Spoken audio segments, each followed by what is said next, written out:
Hey everybody, Tanner here, and welcome to this iteration of the motocross walkthrough series that I'm doing in Colorado. For those of you who have seen my channel previously, you know that I've done some of these videos like in kind in California. My wife and I got married and now we live out here in Colorado, and so it's a fun experience for me because I get to ride a whole new series of tracks. You'll also notice in this video that I'm no longer on my 250.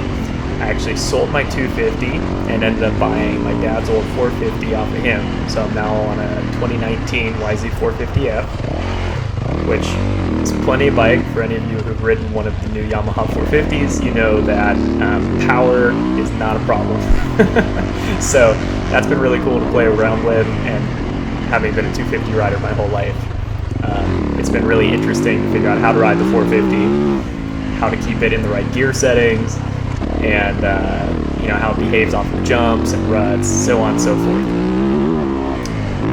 But for this series specifically, as I ride these new tracks for the first time, I thought it would be interesting to show you my mindset when I'm learning the track, a few things I'm looking out for, and then for some of the gnarlier features, how I go about working up to them and then eventually doing them. So one such feature, for anyone who's ridden this track will know, it's noted by two major jumps. So the first one is this guy right here. It's a big triple. I don't know exactly how long it is. This was actually my second day riding IMI. The first day that I rode it, I didn't do that triple. It was really windy. I just wasn't feeling it. And to be honest, I was kind of scared. It just looked big. There weren't too many guys doing that jump, and I figured there's probably a reason why. But it was bugging me. So flash forward, I think it's 2 months, and then I got to ride it again, which is this particular day. And this was actually a Monday. I took the day off work because IMI is open 7 days a week, which is awesome. And it turns out there was hardly anyone there, and they had dumped sand on the track. So win-win. The track was in great shape. I was like, all right, it's now or never. I got to go do this thing. So for that jump in the middle of the track, what I ended up doing is, because I'm now a 450 rider, I can go to the inside in the corner before, come out of that corner in third gear, really rolling it on, upshift to fourth, and then just really hold it on in fourth, mid to open on the power, and going right over it. And actually the first time I hit it, I greased it pretty smoothly, about as good as you could. But for anyone who's done that jump recently, you also know that the landing is pretty flat, so that's good and bad. It's good if you're going for it for the first time and you come up short or you go long, because it's not going to be that much different than landing it perfectly, because there's not really too much slope there. But it is a bummer if you are landing it perfectly, because it's kind of a harsh hit, even if your suspension's set up well for it and you're landing on the gas. So that's the pros and cons there. There's another huge jump on this track, and that's the huge step up in the back section. And I'll note it as we come around. But in the meantime, here's evidence of what I'm talking about. Going through this rut in third, grabbing forward, you can hear the bike turning down a little bit and giving it a little bit of a scrub to actually stay lower on the jump, to avoid as much of an impact on the landing, because if you're falling out of the sky, you're really going to feel this thing. You'll see me throw a few scrubs on different jumps around this track, just to avoid that same kind of impact. But for the other large jump on this track, the triple step over, that one's almost a little gnarlier to hit for the first time, because you're coming out of a turn and you're trying to square the bike up. And IMI, for the most part, is a really hard pan track.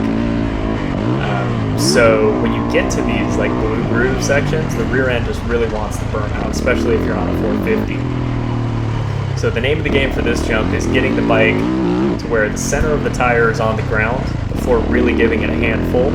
There's a reason why I'm going outside here and then squaring in. Really getting that square run at it. I actually leave it in third gear on the 450 all the way off of it, and you can clear it no problem. This jump, unlike the other triple that I mentioned earlier, has a very large, very sloped landing.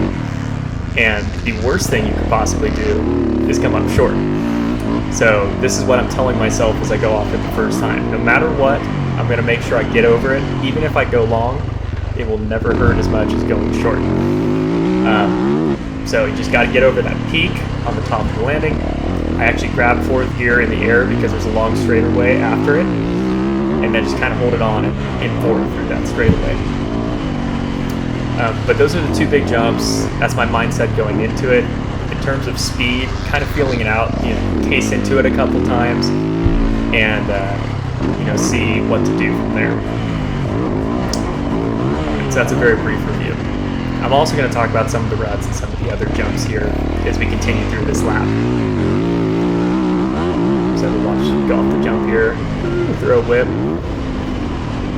Now I want to note about main lines, ruts, the fast lines, the fun lines, and so on and so forth. You see there's really good traction here on the inside of this jump, and so I want to go there. When I go off this jump here, I want to land as far off to the right as I possibly can. The reason for that being there's actually a chuck hole in the middle of that third landing, and even if you land it perfectly, you feel it. It's like a G-out, so that's no fun at all. When I'm going into these inside ruts, I'm thinking to myself, I want to stand all the way to the apex of this turn, especially for the ones that have some bumps and rollers in them. Before I sit down, I want to be as smooth as possible on the throttle.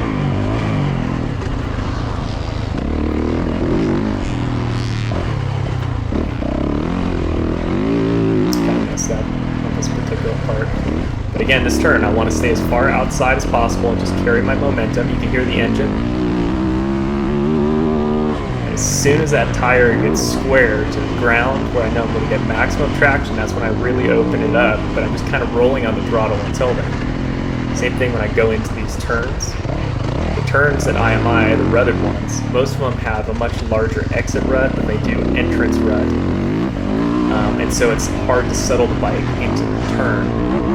And really, though, some of the worst things you can do is sit down too early, where you lose some of that bike control with your legs and fitting into the rut. And the other would be standing on the rear brake, which disallows the rear tire to really go into the rut smoothly. Really wanting to use those legs to steer into it, as well as clutch control and front brake control. And you're going to lose the rear tire at different parts of the track. It's imperative that you're riding gear high as much as you can and really using the clutch to modulate that power to the ground, even if you have traction control. KTM riders out there.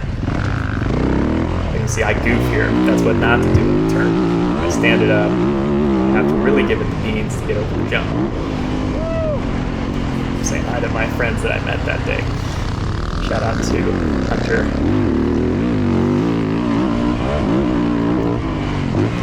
I'll leave you the remainder of this lap to watch the video. And again, just focusing on smooth lines, focusing on standing as much as we can. And sometimes it's just 3 inches to the left or the right of the main line is significantly smoother. And you'll see me try to do that in a few different places here where I'm either squaring it up, or I come into the turn a little wider than maybe most people. But I hope you enjoy the video, and I'll talk to y'all later. Hope to see you at the track.